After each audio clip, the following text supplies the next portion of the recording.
दोस्तों, आपने कभी विचार किया है कि कभी भी कोई भी महिला किसी भी बात को अपने तक क्यों नहीं रख सकती? वे बहुत जल्द कोई बड़ी से बड़ी बात भी किसी साथ वाली महिला या पुरुष को बता ही देती हैं। वह कैसी भी बात हो स्वयं तक सीमित नहीं रख सकती।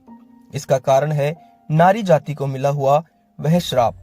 जी हाँ, ये बात महाभारत के युद्ध के समय की है, जब कौरव पांडवों में युद्ध चल रहा था तथा पांडव जीत की ओर अग्रसर हो रहे थे।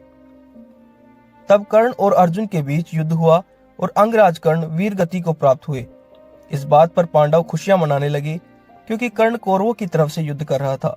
इसलिए पांडव उसे भी दुर्योधन की भांति ही अपना शत्रु मानते थे।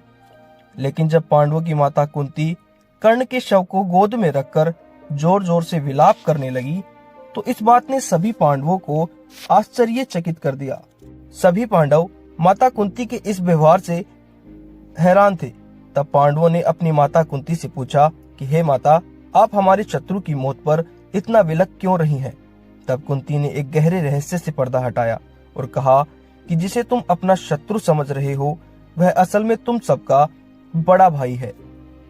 पांडवों को यह बात समझ नहीं आ रही थी। तब कुंती ने उन सबको बताया कि मुझे ऋषि दुर्वासा के द्वारा आशीर्वाद के रूप में ऐसी विद्या दी गई थी, जिससे मैं जिस भी देवता का आह्वान करूंगी, उन्हीं देवता के समान मुझे पुत्र प्राप्ति होगी। लेकिन मैंने इस विद्या को अनजाने में विवाह से पूर्व आजमा लिया और भगवान सूर्य का आह्वान किया तथा उनके तेज से मुझे पुत्र के रूप में कर्ण की प्राप्ति हुई। लेकिन अविवाहित होने के कारण सामाजिक निंदा के डर से मैंने कर्ण का त्याग कर दिया था। अतः तुम पांचों भाइयों में सबसे ज्येष्ठ है। यह सब वृत्तांत सुनकर युधिष्ठिर बड़े क्रोधित हुए और उन्होंने माता कुंती से कहा कि माता, तुम्हारे इस भेद को छुपाने के कारण हमें अपने भाई का हत्यारा बनना पड़ा। और युधिष्ठिर ने क्रोधवश ये श्राप दिया कि मैं संपूर्ण नारी जाति को ये श्राप देता हूँ कि वे अपने भीतर कभी भी किसी भी प्रकार का भेद छुपाकर नहीं रख सकेंगी। इसी श्राप के कारण महिलाएं कोई भी राज अधिक समय तक छुपाकर नहीं रख सकती हैं।